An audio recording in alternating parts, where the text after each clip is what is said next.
बस और नहीं हो पा रहा.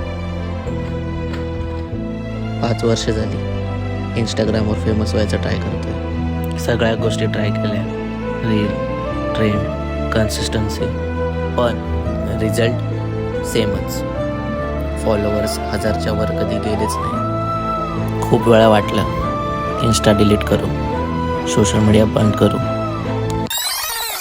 पण एक लास्ट विचार आला, लास्ट ट्राय देऊया.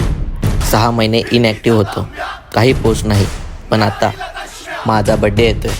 मग 14 डे कंटिन्यू रील पोस्ट करायचं चॅलेंज घेतो. म्हटलं नव्यानं स्टार्ट करतो आणि त्यात 1000 फॉलोअर्स गेन करायचा हा सुद्धा चॅलेंज. व्हिडिओ क्रिएट करणार, एडिट करणार आणि हो, फेमस व्हायची इच्छा अजूनही आहे. माझी ही इच्छा पूर्ण होईल का? सपोर्ट असेल तर नक्कीच. Stay with me guys.